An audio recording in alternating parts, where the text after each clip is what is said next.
Hey there, this is James Wilson with BJJ Strength Training Systems and BJJStrengthTraining.com, and today I want to share some tips on how to use the kettlebell swing to get the most out of it for your BJJ practice. Now, kettlebell swings are a really popular exercise in BJJ and MMA training circles, but really I see it done wrong most of the time. And the reason is because people are using it as an exercise just to, like, I don't know, build some work capacity or move or something like that, without necessarily understanding the movement behind the exercise that they want to be practicing so that they're getting the most transfer to the mats. Because again, remember, there's a specific way that you want to move on the mats. And if you're not practicing that in your workouts, then you're not going to see that transfer from your workouts to the mat. So that's the idea. So I'm going to show you how to do the swing to get maximum transfer from the swing to the mat. Now the swing, I'll show you the basic swing and then kind of break down what I look for and then what I see usually happening and why I don't like that happening, some things you can do to fix it. So a standard swing, you're going to start with the kettlebell a little bit in front of you.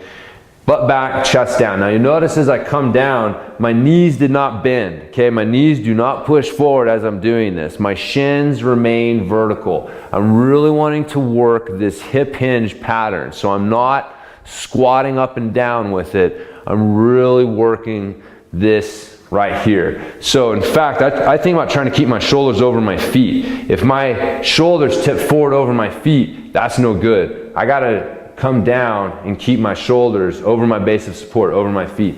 So I find the kettlebell, and then what I'm going to do is I'm going to hike it back, and then I'm going to drive through my heels, squeeze my glutes, come up tall and thin. The kettlebell is going to come up to here, and then I'm going to push it back down, catch it with my hips, drive it back forward. So again, it's going to look like this.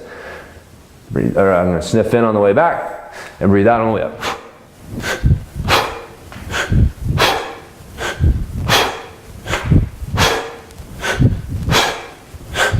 Now, doing it that way, what I'm doing is when I'm working a good hip hinge, I'm not using my lower back, I'm not using my knees and ankles to drive this, I'm just using my hips.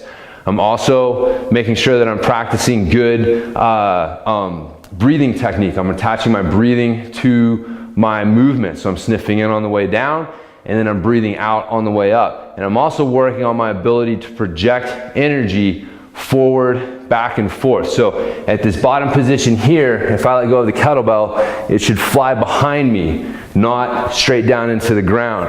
When I let go of the kettlebell at the top, if I was to let go, it would continue to come up, but it would project out. It wouldn't come up, straight up. So that forward and backward projection of energy is really important. So again, what I see a lot of people doing when they do their swings is they're either doing real squatty swings, so they're doing this, they're just dropping straight down. So you can see, if I let go of the kettlebell, it would drop straight into the ground. Or they're even taking it over their head.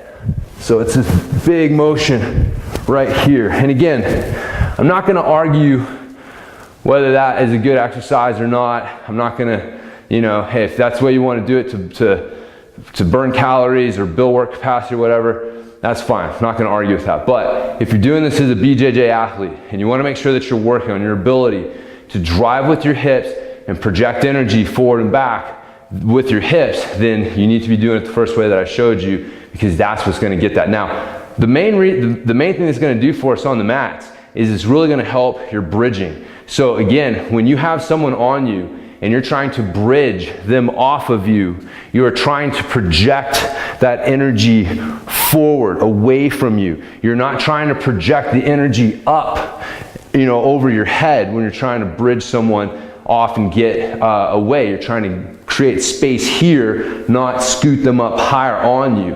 And so that's what you're going to learn to do when you do a good swing, is learn how to project that energy so you're creating space away from you, not pushing them further up on you. So again, what you're looking for, butt back, chest down, hiking it back, project the energy forward and back.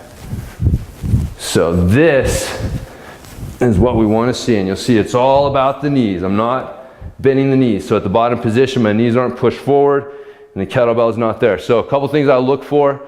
I try to keep the handle of the kettlebell above my knees. In fact, that'll be one of the cues I'll tell people, is as it's coming down, if I keep my hands above my knees, then this will be good. As soon as my hands start to drop below my knees, I know I'm starting to squat too much.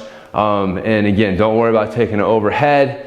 You have to have your form really, really dialed to take the kettlebell all the way overhead and maintain that good hip hinge pattern and not have it turn into an up and down squatty looking thing. So again, make sure that you're using the kettlebell swing for what you need it for, which is to improve how you move on the mats and your hip explosiveness on the mats, not just as some means to build work capacity, whatever that means. So anyway, so that does it for this training tip. If you got any questions, definitely visit me at my site, bjjstrengthtraining.com. Leave a comment or question on this post here, and I'll get to it as soon as I can. And again, it's been James Wilson with BJJ Strength Training Systems.